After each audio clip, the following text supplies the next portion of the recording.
Hello दोस्तों, आज हम उपसमूह आधारित एक और प्रमेय देखेंगे। तो स्टार्ट करते हैं प्रमेय। यदि H1 और H2 एक समूह G के दो उपसमूह हैं, तब H1 इंटरसेक्शन H2 भी G का एक उपसमूह होता है। या इस क्वेश्चन को और इस प्रकार से दिया जा सकता है, किसी समूह के दो उपसमूहों का सर्वनिष्ठ एक उपसमूह होता है। तो हम दो उपसमूह मान के चलेंगे और उसका सर्वनिष्ठ मतलब H1 इंटरसेक्शन H2, इसको भी हम एक उपसमूह सिद्ध करेंगे। ठीक है, तो चलिए देखते हैं प्रूफ। हम मान के चलते हैं H1 और H2 समूह G के कोई दो उपसमूह हैं, तब H1 intersection H2 not equal to है 5, क्योंकि कम से कम एक तत्समक अवयव E H1 और H2 में उभयनिष्ठ है। मतलब कि H1 और H2 समूह G के कोई दो उपसमूह है, मतलब वह H1 और H2 दोनों समूह होगा ही, और समूह होगा तो वह तत्समक अभिगृहित को सेटिस्फाई भी करवाएगा, और तत्समक अभिगृहित को सेटिस्फाई कराएगा मतलब कि दोनों में तत्समक अवयव E रहेगा ना। तो वही बोल रहा है यहाँ, H1 और H2 में उभयनिष्ठ है तत्समक अवयव E, ये बोल रहा है। ठीक है, अब H1 इंटरसेक्शन H2 को G का एक उपसमूह सिद्ध करने के लिए यह सिद्ध करना पर्याप्त है कि, क्यों यह पर्याप्त है? क्योंकि मैंने आपको एक वीडियो में एक प्रमेय बताया था, जिसका लिंक मैं डिस्क्रिप्शन बॉक्स में डाल दी हूँ, वहाँ से जाकर आप देख सकते हैं।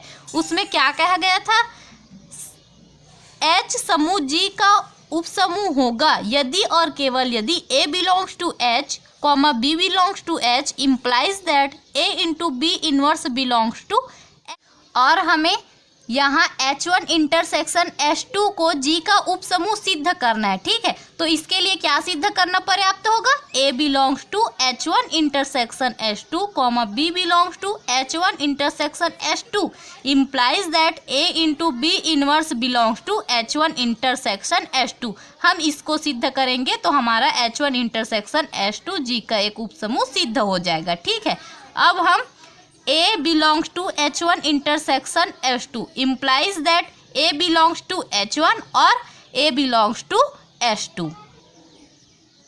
A belongs to H1 और A belongs to H2, ये ऐसे कैसे हुआ?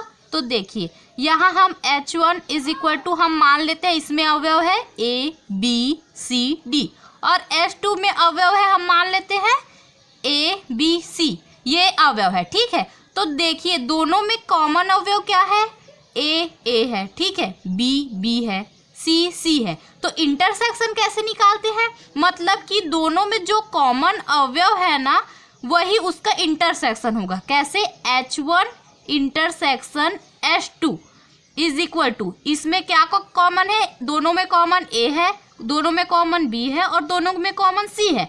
तो इसका H1 इंटरसेक्शन H2 क्या होगा, A B C।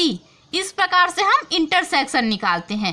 ठीक है ना, तो देखिए यहाँ A बिलोंग कर रहा है H1 इंटरसेक्शन H2, मतलब कि H1 और H2 का इंटरसेक्शन में बिलोंग कर रहा है, मतलब A H1 में भी बिलोंग करेगा और A H2 में भी बिलोंग करेगा ना।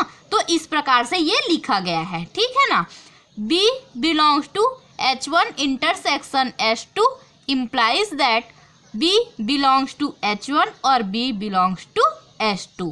ठीक है, परंतु H1, H2 उपसमूह है।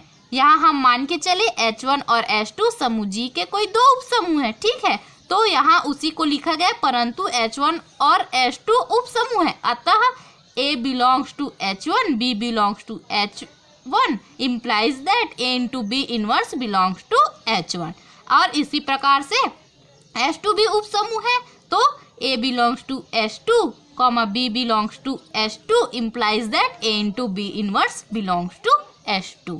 ठीक, अभी हम देखें A into B inverse belong करता है H1 में, A into B inverse belong कर रहा है H2 में, implies that, देखिए दोनों A into B inverse H1 में भी बिलोंग कर रहा है और A into B inverse H2 में भी बिलोंग कर रहा है। ठीक है ना, दोनों में बिलोंग कर रहा है, मतलब कि implies that A into B inverse belongs to H1 intersection H2।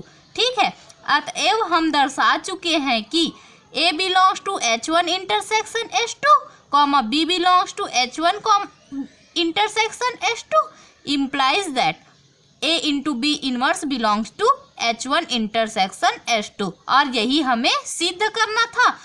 तो हमारा H1 intersection H2 जी का एक उपसमूह सिद्ध हो जाता। तो ये हमारा सिद्ध हुआ। अतः H1 इंटरसेक्शन H2 समूह जी का एक उपसमूह है। फ्रेंड्स, अगर आप इस वीडियो को नए देख रहे हैं तो चैनल को सब्सक्राइब कीजिए, जिससे हमारा हर न्यू वीडियो आपके पास आता रहे। और अपने फ्रेंड्स को शेयर कीजिए और लाइक कीजिए। नेक्स्ट वीडियो मैं जल्द लाने की कोशिश करूँगी। धन्यवाद।